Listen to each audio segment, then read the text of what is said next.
마음입니다. 여러분 가요 중에서 이런 가요 있습니다. 마음이 고와야 여자지 들어보셨습니까? 네. 아마도 작가가 여자 때문에 마음고생을 많이 해서 이 곡을 지었지 않았나 하는 생각을 가져봅니다. 여러분 무엇을 가지고 마음이랄까요? 마음은요 이렇게 사전에서 정의하고 있습니다. 사람이 다른 사람이나 사물에 대해서 생각, 인지, 기억, 감정, 의지 그리고 상상력의 복합제로 드러내는 지능과 의식의 단면을 가리키는 말이다. 어려운 말이에요. 이것은 마음이래요. 그러나 쉽게 말하면 우리 안에 있는 것이 마음입니다. 예수님도 우리 안에 있는 마음이 더 어렵다고 그랬어요. 그렇지 않았습니까? 그리고 성경에 보면 하나님께서 다윗을 가리켜서 뭐라고 했냐면 당신의 마음에 합한 자라고 그랬어요.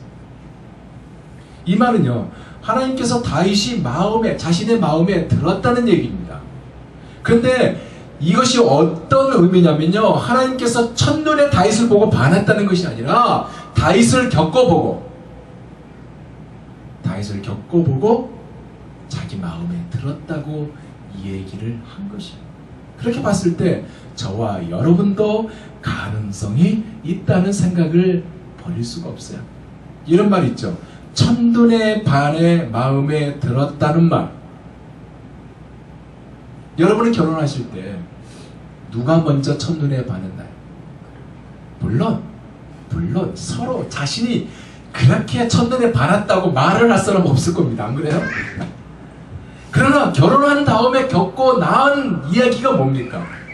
무슨 말이 나와요? 그때 내가 내 눈에 뭔가 씌었지, 뭔가 덮였었지 라고 말하는 거예요. 그것은 뭡니까? 그것은 그만큼 마음이라는 것은 변한다는 얘기입니다. 하지만요 그런데 하나님은 다윗을 향하여 변하지도 않았다는 것입니다. 그 마음이 변하지도 않은 거예요. 다윗이 실수를 했는데도 불구하고 다윗이 잘못을 했는데도 불구하고 하나님의 마음에 합했다는 이것이 변하지 않았다는 겁니다. 이것이 너무나 부러웠어요.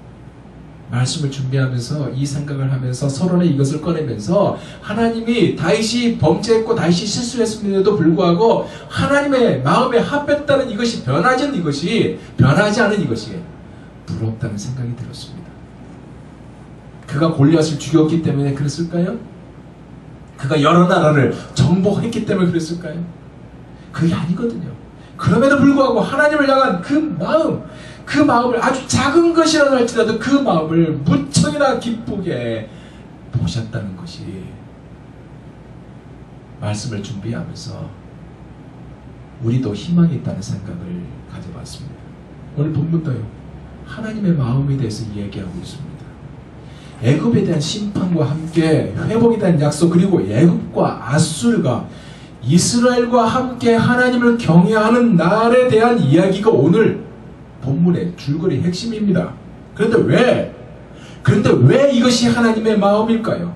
사실 본문은요 애굽에 대한 이야기인데 애굽이 어떻게 타락해 가고 있고 어떻게 쇠약해지며 어떻게 망해갈 것인가에 대해서 말씀하고 있는데 이것만 보더라도요 그래 하나님이 이제 애굽을 멸망시키는구나. 이스라엘을 그렇게 괴롭혔기 때문에 멸망시키는구나. 하나님 백성 그렇게 괴롭혔기 때문에 당해도 싸다라고 생각할 수 있지만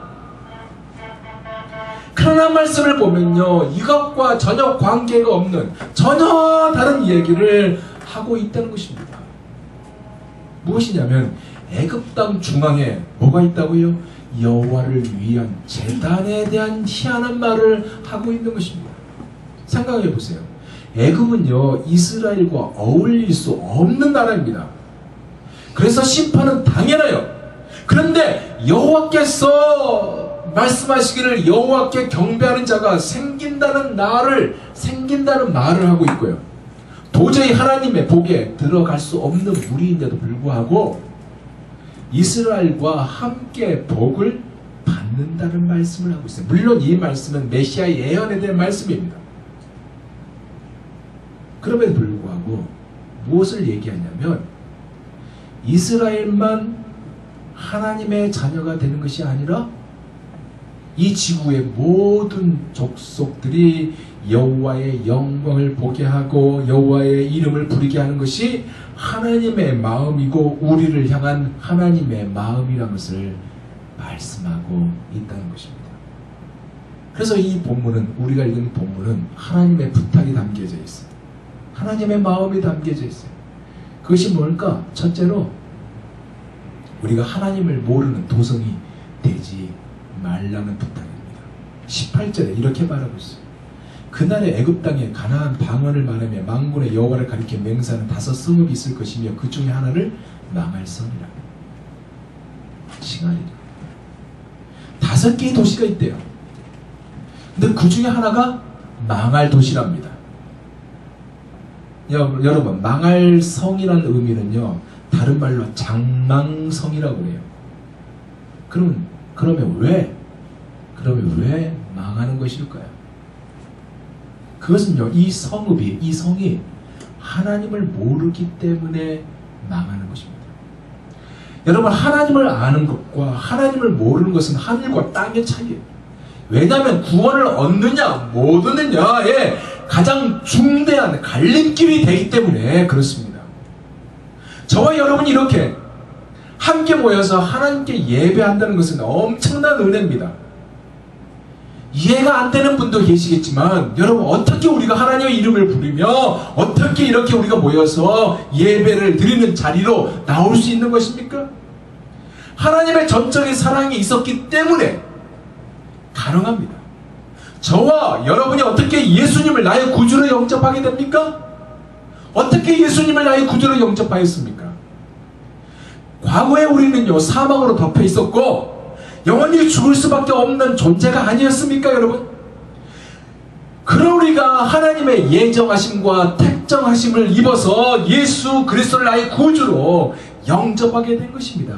이 사실을, 이것을 성령님께서 행하셨고 알게 하셨어요. 어떻게 해요? 요한복음 3장 16절의 말씀, 하나님의 세상을 이처럼 사랑하사 독생자를 주셨으니 이는 저를 믿는 자마다 멸망치 않고 어떻게 해요? 영생을 얻게 하려 하십니다. 이 은혜를 임하도록 하셨던 것입니다. 안 그래요? 따라서 이 사실을 모르는 자가 되어서는 안 되면서 우리에게 이러한 고민이 있기를 원하는 하나님의 바람이 있는 것입니다. 즉, 여러분이 아는 친구라든가 가족이라든가 여러분의 직장 동료들이 하나님을 몰라서 망하게 되는 일이 있지 않도록 아파하며 고민하고 기도해야 한다는 말입니다. 여러분, 존 버년이 쓴 철로 역정이라는 책이 있습니다. 아주 고전 중에 고전이에요. 이 책은 꼭 우리가 인생을 살아가면서 봐야 할 책 한 권 중에 이 존 버년의 철로 역정입니다. 성경 다음으로 많이 봤던 책이 철로 역정이에요. 이 철로 역정에 보면요, 어떤 한 사람이 나오는데 그 한 사람이 구렁텅이에서 꿈을 꿉니다. 그 황막한 광야에서 한 사람이 남루한 허루허루한 옷을 입고 등에 무거운 짐을 지고, 그리고 손에는 한 책이 있는데 책 한 권을 들고 짐을 진 상태에서 집 상황의 반대 방향에 등을 지고 돌아서서 그 손에 쥐어진 책을 읽다가 울어요. 그리고 떨며 슬피 웁니다. 근심하는 내용의 꿈을 이 사람이 꿔요. 이 의미가 뭐냐면요, 장차 망할 도성 때문에 하나님을 모르는 상태를 놓고 우는 것입니다. 그러기에 바라고 원하기는 우리도, 여러분도, 여러분이 아는 누군가가 하나님을 모르는 자리에 있다면 그를 위해서 기도하고 그다 또한 하나님 자녀가 되도록, 여러분처럼 하나님을 찬양하고 예배하는 자가 되도록 그런 역사가 있도록 예수는 여러분 모두가 되시기를 예수 그리스도 이름으로 부탁드립니다. 뿐만 아니라 두 번째로 하나님을 모르는 이 세상에 대해서 장차 망할 도성의 모습을 보이고 있는 이 현실을 놓고 아파해야 한다는 것입니다. 솔직히 이 사회는요, 문화를 비롯하여 가정 등등 어느 부분이 상처 안 난 곳이 없습니다. 안 그래요? 교회는 어떻습니까? 교회는요, 승리가 있어야 되는데 승리가 아니라 패배의 모습만을 그려내고 있습니다. 한 예로, 미국 장로교단을 비롯하여 몇몇 교단은 동성애를 인정하는 단계에 이르렀다는 소식을 여러분 이미 다 들었을 것입니다.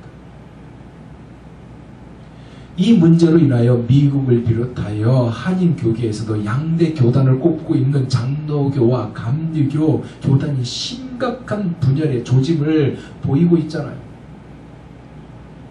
그 이유가 동성애 허용이거든요. 미국 연합감리연합회, UMC라고 그래요. 이 UMC와 한국 장로교의 뿌리인 미국 장로교인 PCUSA가 있습니다. 이 PCUSA는 UMC와 PCUSA는 이미 동성애 목사 안수의 길을 열어놓은 상태이고요. PCUSA는 이미 이번 총회에서 동성애 결혼을 인정하는 결정까지 내리고 말았습니다.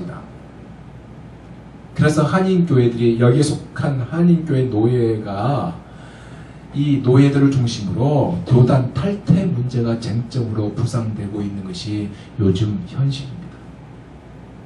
그럼 사회는 어떻습니까? 경쟁사회가 되다 보니까 상대를 누르지 않으면 살아남지 못하는 상황이 늘 비일비재하게 일어나고 있지 않습니까? 경쟁사회가 부추긴 입시제도는요, 한국이나 이 미국이나 동일하게 나타나요. 한국에는 중학교, 고등학교가 아닌 초등학교, 어쩌면 그 이전부터 이 경쟁사회가 침범되어서 어느 학교를 나와야 한다고 하고 자식들을 더 좋은 곳으로 보내기 위해서 쏟는 정성은 상상을 초월할 정도입니다. 안 그래요? 이것 때문인가요? 오바마도 한국 교육을 칭찬하는 뉴스를 본 적이 있습니다. 여러분, 이것이 좋은 것일까요? 상대에게는 그 학교 가도 괜찮아 하면서 자신의 자녀는 더 좋은 곳으로 보내려는 그 애쓰는 모습들을 우리가 보게 된다는 거예요. 자기 이름의 창대를 인생의 모든 목표와 의미로 삼아서 피할, 즉 피할 것은 피하고 알릴 것은 알려야 한다는 이 등장은요, 스펙으로 이끌고 길을 댈 만한 든든한 줄을 만들려고 애쓰는데, 그러다 보니까 인간의 본능적 욕망은 무제한으로 확대되고 그것을 성취하기 위한 무제한적 성장 원칙이 결국 자연 환경의 파괴와 본래적 인간성을 몰락시키고 만 것입니다.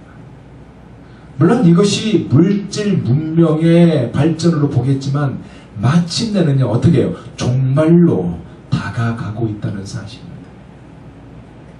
이 부분을 묵상하다가, 이 말씀을 준비하면서 묵상하다가 재미있는 거 하나 발견했어요. 따지고 보면요, 사도 바울도 이 부류에 속한 사람이었어요. 예수님을 만나기 전에는. 그는요, 당대 최고 학부라는 학력 소지자였습니다. 하버드 나온 사람이에요. 쉽게 말하면 서울대 나온 사람이에요. 가마리엘 문안의 그 최고 학부예요. 그리고 이중 국적자입니다. 로마 시민권을 가진 자예요. 그리고 귀족이에요. 유대인 중에 바리새인 중에 바리새인이라고 했습니다. 그는요, 정치, 경제, 사회적 입지가 상위 1% 안에 들어간 사람이었다는 것입니다. 그럼 그가, 그렇게 추구했던 그가 예수님을 만나고 나서 복음의 사람이 되었고, 이러한 모든 것들을 다 배설물로 여겼다고 빌립보서에 보면 우리가 보게 됩니다. 무슨 말이냐면, 그동안 우리의 모습, 우리가 세상의 근성을 키우는 모습을 보였다면 이제는 예수 그리스도로 말미암아 영적인 근성을 키우는 자가 되어야 한다는 말입니다. 그럼에도 불구하고 현실은요 어떻습니까? 상대를 눌러야만 올라가게 되고 상대로 하여금 패배를 안겨서 패배자로서의 견딜 수 없는 수치로 살아가게 하는 모순 덩어리가 존재돼요. 그게 이제 존재된다는 거예요. 결국 뭐예요? 그 패배를 당한 사람은 자살로까지 이르는 현실을 우리가 보게 되지 않습니까? 세상에서 살아남기 위해서 온갖 모순들을 조장하고요. 약자를 철저하게 짓밟는 기본 상식을 벗어나는 행동을 서슴지 않게 하게 되면서 강자에게는 절대적으로 아부하는 그 현실은 무엇입니까? 바로 망할성, 장망성의 모습이라는 것입니다. 19장 2절 읽지 않았지만 2절을 보면 이렇게 말하고 있어요. 그가 애굽인을 격동하사 애굽인을 치게 하시리니 그들이 각기 형제를 치며 각기 이웃을 칠 것이요 성읍이 성읍을 치며 나라가 나라를 칠 것이며. 이어서 3절은 어떻게 할지 아세요? 애굽인의 정신이 그 속에서 쇠약할 것이요 그 도모는 그의 파하신 바가 되리니 그들이 우상과 마술사와 신접한 자와 요술객에게 물리리로다. 여러분 2008년 1월자 설교를 준비하다가 자료를 찾게 됐어요. 2008년 1월자 중앙일보 신문 그 내용에 제 눈에 들어왔습니다. 그 내용에 이런 기사가 썼습니다. 운명, 예측, 통제, 요렌, 욕망, 한국인이 서양인보다 어떤 일이 일어나는 원인을 외부의 힘 탓으로 돌린다 라는 타이틀이 적혀 있어요. 그러다 보니까 여러분 신년이 되다 보면 무엇을 많이 봅니까? 토정 비결을 많이 봅니다. 한국 사람들이 많이 봐요. 안 그래요? 신문이나 셀폰에 무엇을 봅니까? 오늘의 운세를 많이 봅니다. 혹시 여러분도 보신 적 있나요? 저도 옛날에는 봤습니다. 부끄러운데 말이에요. 결혼이나 사업, 또 자녀의 대학 입시 등이 잘 될지 안 될지 궁금해서 점집으로 발걸음을 옮기는 것이 우리나라의 상황이에요. 이렇게 점술에 의존하는 것이 장망성을 향해서 가는 인류의 공통의 현상의 한 부분입니다. 이게 지금 현실이에요, 여러분. 그럼 우리나라만 점을 찾습니까? 세계 모든 곳곳에 이렇게 행하고 있는 거예요. 한 예로 이 미국만, 우리가 미국에 살고 있으니까 이 미국을 한번 예를 들어봅시다. 이 미국이 기독교 나라라고요? 기독교 나라는 이 틀은 벗은 지 오래입니다. 세속적인 나라로 변해가고 있어요. 그래서 많은 학식자들이 이 미국이 세속적인 나라로 변화해 가고 있다고 경고하고 있습니다. 여러분 혹시 들어보신 지 있는지 모르겠습니다.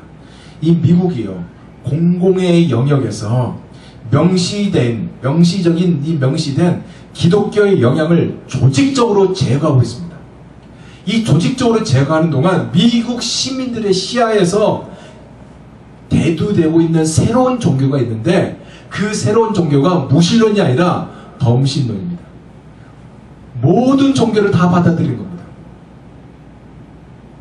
리차드 기어가 누구를 쫓아가고 있습니까? 달라이라마를 쫓아가고 있죠. 참선을 쫓아가고 있죠. 범신론이에요. 그렇게 봤을 때 이 미국은 아주 독특한 영적인 나라라고 볼 수 있어요. 과거보다 더 신비적으로 되어버렸고요. 그래서 베스트 영화는 뭡니까? 엑스파일, 매트릭스 이런 것들이 다 베스트 아닙니까? 이 나라가 영성이 아니라 기독교를 거부하고 있다는 사실입니다. 대중들이요 교회를 시험해요. 시험한 다음에 부족하다고 느끼니까 교회를 떠나요. 교회에 있는 사람들은 그들을 욕하잖아요. 이따가 나갔다고 비난하잖아요. 그런데 비난을 향한 우리를 향해서 그들이 뭐라고 하는지 아십니까? 개독교라고 그러고 위선자라고 합니다. 여러분 들어봤잖아요. 사람들은 왜 점을 본지 아세요? 여러분 왜 사람들이 점을 본다고 생각하십니까? 그 이유는 한 가지예요. 불행해지기 싫어서, 자기 자신이 불행해지기 싫어서 하나님의 존재를 믿지 못하는 거예요. 하나님의 존재를 믿었다면 그들이 점을 보지 않죠. 그러나 점을 보는 이유는 하나님을 모르니까 자기 자신이 불행해지기 싫어서 점을 보는 겁니다. 일이 잘 안되고 쇠약해지니까 우상, 마술사, 신접한 자를 찾아가 자기들의 앞니를 물어보는 모습, 묻는 모습, 불행을 극복하고 행복을 찾아보겠다는 어리석은 행동을 열심히 찾고 있는 이것이라 이거예요. 그런데 이것도요, 돈 없는 사람은 오늘의 운세만 봐요. 그럼 돈 있는 사람은 더 이상의 짓을 합니다. 안 그래요? 힘을 찾는 장망성, 힘 있는 것만 찾아드는 장망성,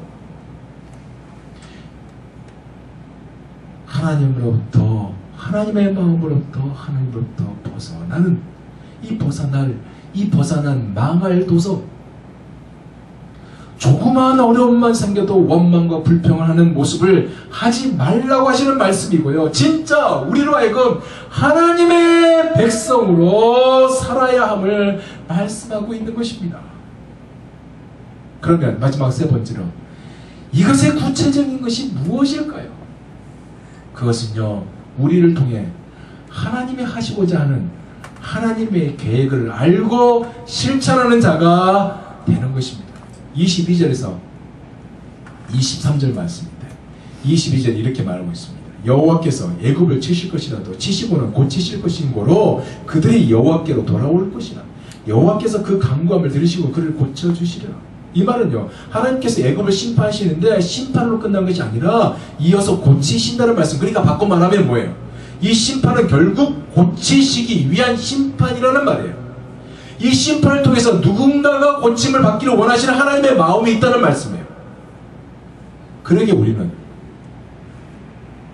때로 종종 하나님의 계획을 우리 삶 속에서 보여줘야 돼요. 삶 속에서 하나님의 계획을 나타내야 돼요. 그러면 무엇이 하나님의 계획일까요? 잘 되는 것일까요? 축복받는 것일까요? 이것이 하나님의 계획, 물론 포함돼요. 하지만 중요한 것은 이사야서 11장 9절에 말씀하고 있는 이 부분입니다. 이사야서 11장 9절에 이렇게 말씀하고 있습니다. 나의 거룩한 산 모든 곳에서 해변도 없고 상암도 없을 것이니 이는 물이 바다를 덮음같이 여호와를 아는 지식이 세상에 충만할 것입니다. 이것이 바로 하나님의 계획이에요. 세상에서 하나님의 사람으로 형식적인 신자가 아니라 진짜 하나님을 믿는 백성으로 삶을 살아서 다른 사람들에게 천국을 알리는 자가 되어야 되고요, 예수 그리스도를 증거하는 자가 되는 것이 하나님의 계획인 것입니다. 23절에 같은 의미 이렇게 말하고 있어요. 그날에 애굽에서 아수르로 통하는 대로가 있어 아수르 사람은 애굽으로 가겠고 애굽 사람은 아수르로 갈 것이며 애굽 사람이 아수르 사람과 함께 경배하리라.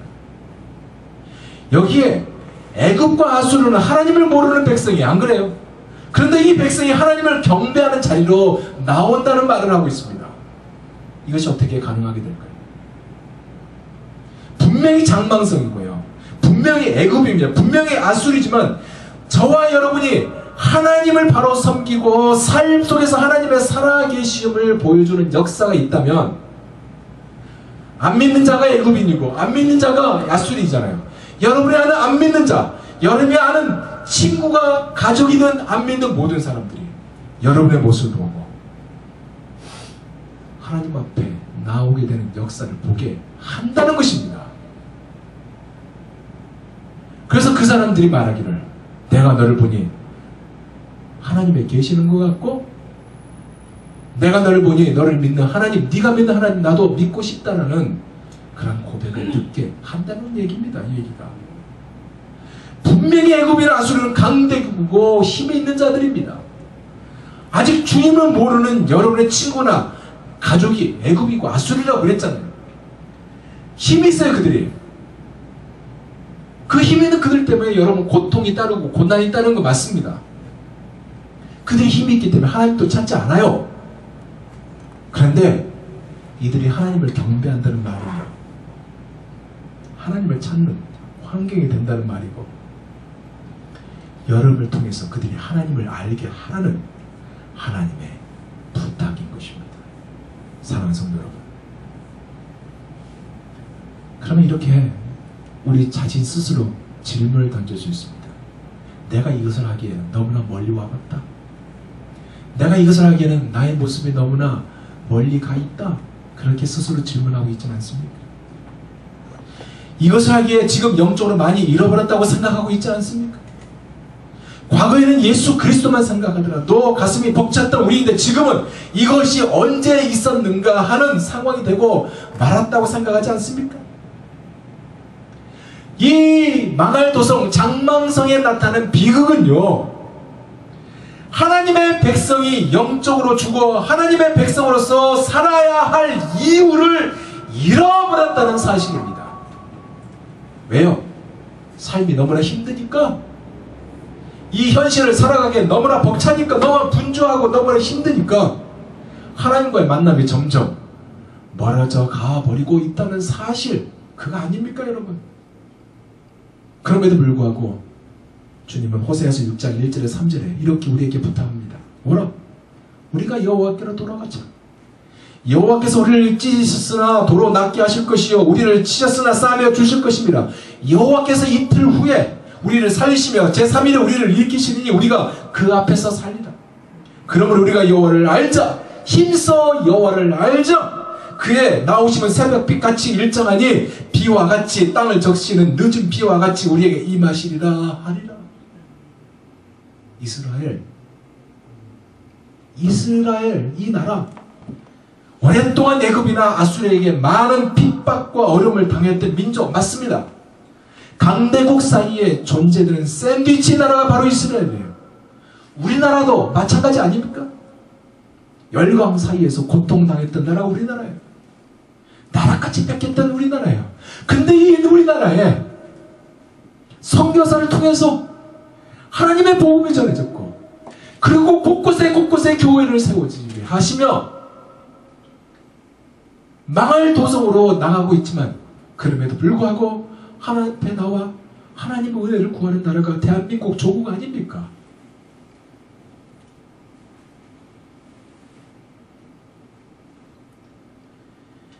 힘있는 애굽과 아수르에 의해서 고통받았고, 애굽과 아수르는 이스라엘을 억누르면서 자기들의 힘을 과시했던 거, 우리나라 열광에 많은 나라들이 이렇게 했던 거 맞아요. 그럼에도 불구하고 하나님의 뜻과 하나님의 마음, 그 과정 속에 계시는 하나님의 음성, 그 배후에 계시는 하나님을 바라는 것이고, 하나님의 마음은 그럼에도 불구하고 우리의 삶 속에서 우리의 모습을 통해서 열광에 있는 나라, 우리가 아는 힘있는 우리 주위에 있는 사람들, 예수를 모르는 그들에게 하나님 앞으로 나오게 하는 그 은혜의 사람이 우리가 되라고 말씀하고 있는 것이 하나님의 마음이요 하나님의 부탁인 것입니다. 주님의 십자가를 바라보는 말, 이것은 어떻게 이룰 수 있을까요? 어렵다고 생각하시죠?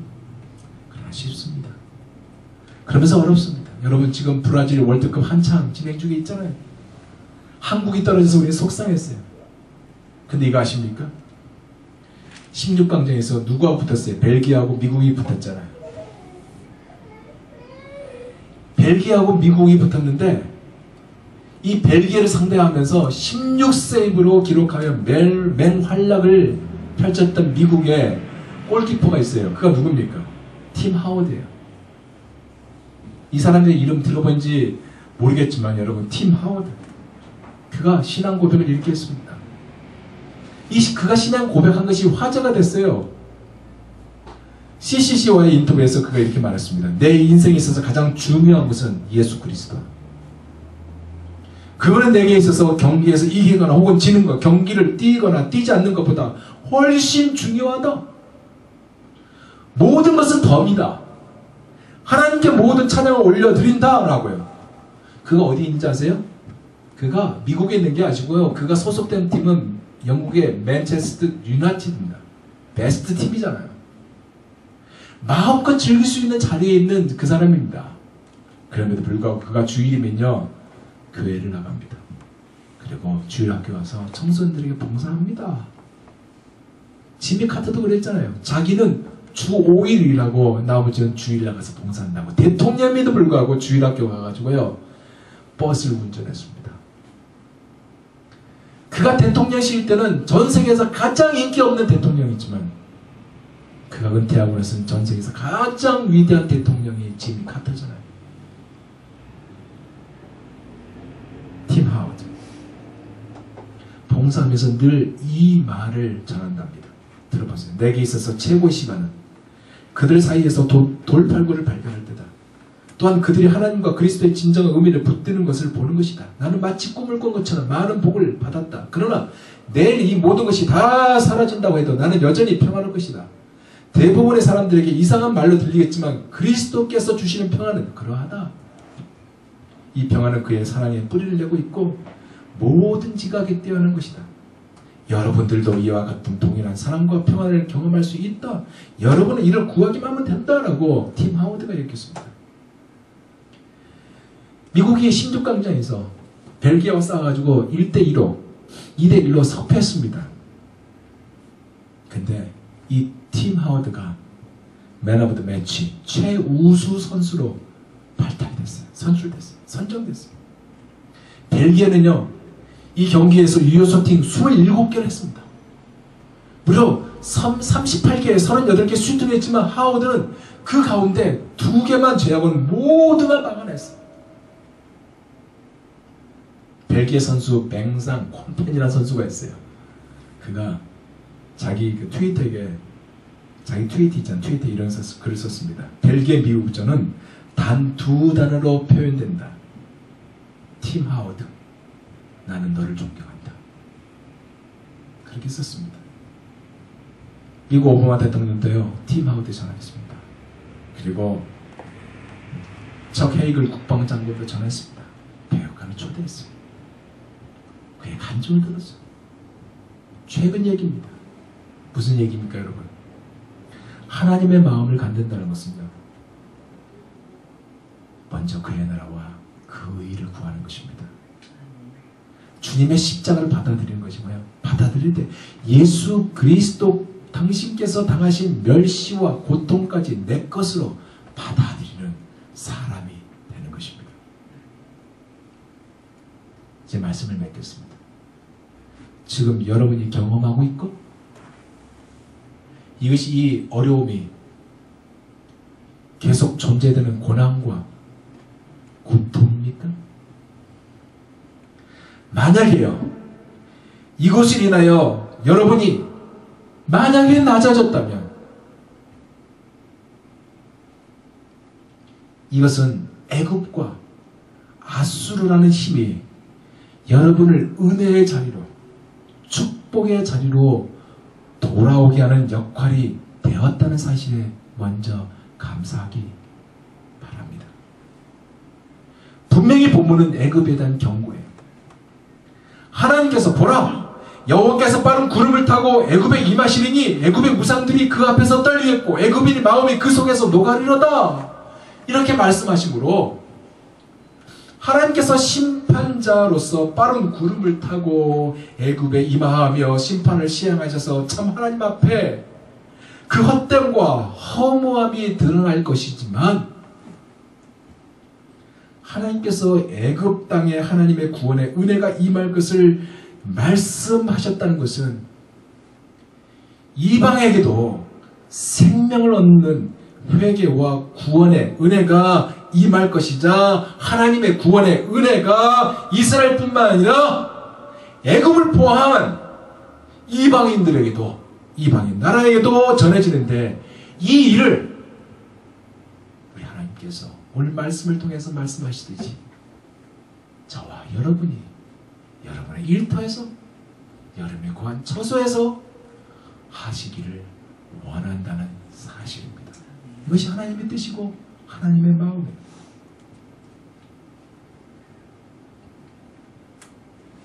세상은 장망성입니다. 세상은 변하고 있어요. 그렇지만 이 변화 속에서 하나님의 부르심에 즉각 순종하고 반응을 보이는 우리 모두가 되기를 원합니다. 여러분 현주소는 어디 있습니까?